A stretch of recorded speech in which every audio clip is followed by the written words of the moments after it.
ماں باپ کی عظمت کو سمجھیے. سامنے محترم مقصد کیا ہے زندگی کا؟ اس حیات کا مقصد کیا ہے کہ ماں باپ کی عظمت کو سمجھیں, ماں باپ کی معرفت کو سمجھیں کہ امپورٹنس آپ کے پیرنٹس کی آپ کے لیے کتنی اہمیت رکھتی ہے. جہاں پر والدین کی اہمیت کا اندازہ ہوگا وہاں پر خدا سے قریب ہو جائیں گے. خود اہل بیت علیہ السلام نے ارشاد فرمایا کہ اگر تم چاہتے ہو کہ تمہارا خدا تم سے راضی ہو جائے تو اپنے والدین کو راضی کرو. اللہ اکبر.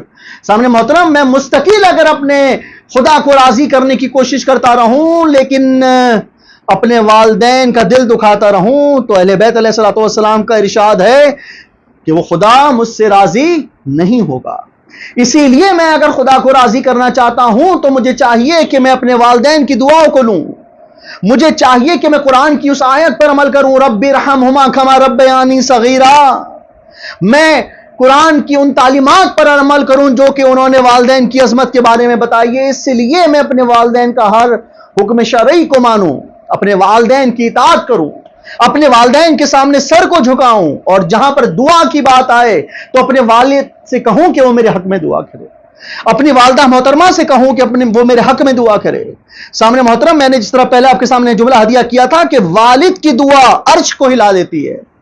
اللہ کے حبیب نے ارشاد فرمایا کہ ایک باپ کی دعا وہ دعا ہے کہ جو اس طریقے سے وہ دعا ہے کہ جس طرح کوئی نبی اپنی امت کے لیے دعا کرے.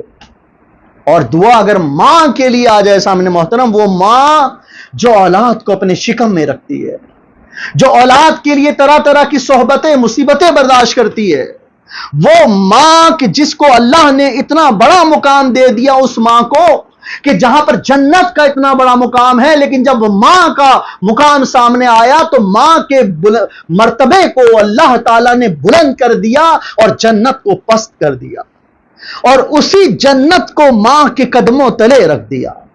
اللہ اکبر. ماں کی عظمت کو سمجھیں. اگر آپ کوئی دعا چاہتے ہیں کہ آپ کی دعا قبول ہو جائے اور آپ کے والدین حیات ہیں, آپ کی والدہ محترمہ حیات ہیں, تو اس موقع پر ماں باپ کی تعظیم کریں, ان کی خدمت کریں, اور اپنی ماں سے کہیں کہ وہ آپ کے لیے دعا کرے, اپنے باپ سے کہیں وہ آپ کے لیے دعا کرے. اور جب آپ ماں کی دعا, تو وہ دعا ہے کہ جو ہر وقت اپنے اولاد کے لیے کرتی ہے. اس وقت میرے سامنے حضرت موسیٰ کا واقعہ آ رہا ہے.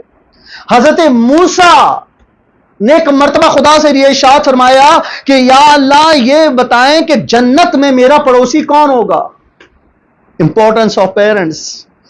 آپ کی ماں کی آپ کے لیے دعا کس طرح سے خدا کی بارگاہ تک پہنچتی ہے, آپ کی ماں کی دعا کس طرح سے خدا کی ان تمام تر خدا کی اس ہستی تک پہنچتی ہے جو آسمان کو ہلا دیتی ہے, وہ ماں کی دعا.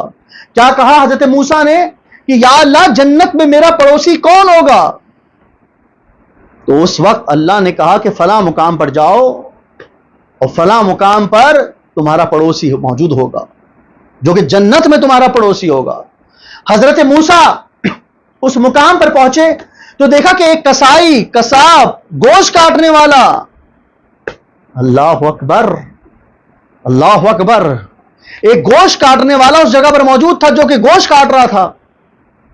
حضرت موسیٰ اس کے پاس پہنچے. حضرت موسیٰ کا کیا سوال تھا کہ یا اللہ جنت میں میرا پڑوسی کون ہوگا. اب جب اللہ نے جس مقام پر بھیجا تو حضرت موسیٰ نے دیکھا کہ وہاں پر ایک کسائی موجود ہے. حضرت موسیٰ نے سوچا کہ یہ شخص کہ جس کے بارے میں اللہ نے مجھے بتایا تھا. حضرت موسیٰ نے اس شخص سے کہا کہ اے شخص میں تمہارا مہمان بننا چاہتا ہوں.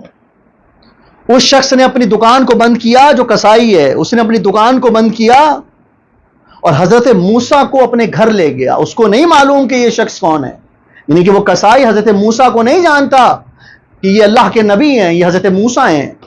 لیکن جب اس نے مہمان کی بات کی کہ میں آپ کا مہمان بننا چاہتا ہوں, تو وہ اپنی دکان کو بند کر حضرت موسیٰ کو اپنے گھر میں لے گیا. اور جیسے ہی حضرت موسیٰ کو اپنے گھر پر لے کر گیا تو اس نے کچھ اونچائی پر ایک ضعیفہ خاتون کو لٹایا ہوا تھا.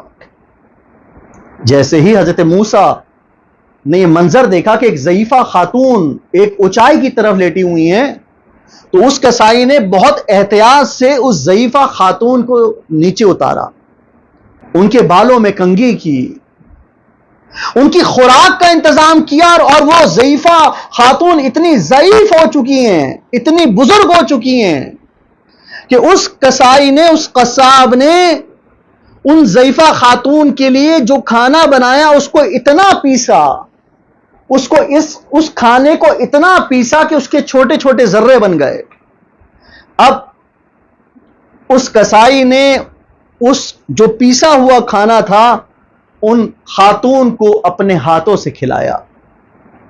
اللہ اکبر! اس کھانے کو کھلانے کے بعد اس کسائی نے اس ضعیفہ کو پانی پلایا۔ ایک مرتبہ حضرت موسیٰ نے یہ منظر دیکھا تو اس شخص سے یہ ارشاد فرمایا کہ تم نے اس خاتون کی اتنی خدمت کی ہے، تم نے ان کی صفائی ستھرائی کا خیال رکھا، ان کی بالوں میں کنگھی کی، ان کو کھانا کھلایا، ان کو پانی پلایا، آیا یہ ضعیفہ کون ہیں؟ تو اس وقت اس کسائی نے کہا کہ یہ ضعیفہ میری ماں ہے۔ اللہ اکبر! کیا کہا؟ یہ ضعیفہ میری ماں ہے۔ تو حضرت موسیٰ نے یہ سوال کیا کہ تم نے ان ضعیفہ یعنی کہ اپنی ماں کو اونچائی پر کیوں لٹایا ہوا ہے؟ تو اس کسائی نے جواب دیا کہ یہ میں اتنا غریب ہوں کہ میں کسی شخص کو اپنی ماں کے لیے متعین نہیں کر سکتا اور اس کو رقم نہیں دے سکتا کہ وہ میری ماں کا خیال رکھے، اور مجھے رزق بھی کمانا ہے تو میں اپنی ماں کو اونچائی پر اس لیے لٹاتا ہوں کہ میرے جانے کے بعد کوئی جانور میری ماں کو تکلیف نہ پہنچائے، اور جب میں واپس آتا ہوں تو احتیاط سے اپنی ماں کو اونچائی سے اتارتا ہوں، اپنی ماں کی غذا کا، ان کی صفائی کا، ان کے پیاس کا خیال رکھتا ہوں، ان کو اپنے ہاتھوں سے کھانا کھلاتا ہوں، ان کو اپنے ہاتھوں سے ان کے بالوں میں کنگھی کرتا ہوں۔ جب حضرت موسیٰ نے یہ منظر دیکھا تو کہا کہ جب تم نے اپنی ماں کی خدمت کر لی تو تمہاری ماں زیر لب کوئی بات کہہ رہی تھی۔ تو اس وقت وہ شخص مسکرایا اور کہنے لگا، جی میری ماں مجھے دعا دے رہی تھی۔ اللہ اکبر!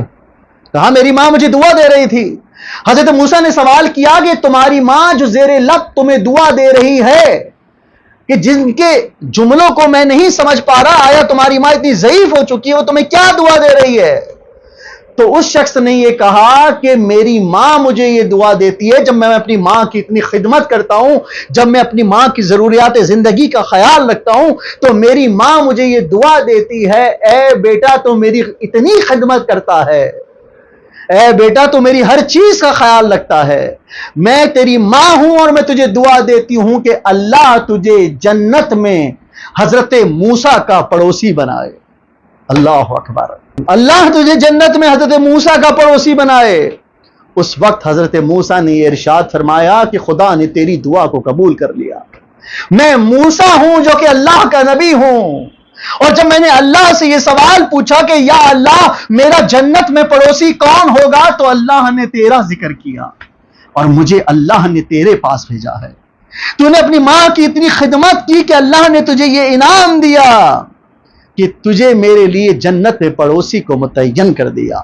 اللہ اکبر! آئیں سب مل کر اپنے والدین کی عزت کریں، آئیں سب مل کر اپنے والدین کے مرتبے کو سمجھیں۔ والدین اگر حیات ہیں تو ان کی عزت کیجیے، ان سے محبت کریں، اور اگر وہ انتقال فرما گئے تو ان کی قبر پہ جا کے فاتحہ پڑھیں۔ یہی سیرت اہل بیت ہے، یہی ہمارے اہل بیت علیہ الصلوۃ والسلام کا پیغام ہے، اور یہی خدا ہم سے چاہتا ہے کہ ہم اپنے ماں باپ کی عزت کریں، ہم اپنے ماں باپ کی تمام چیزوں کا خیال رکھیں، چاہے ان کی موت کے بعد، چاہے ان کی حیات میں۔ اپنے ماں باپ کو اگر ہم راضی کریں گے، ہمارا رب ہم سے راضی ہو جائے گا۔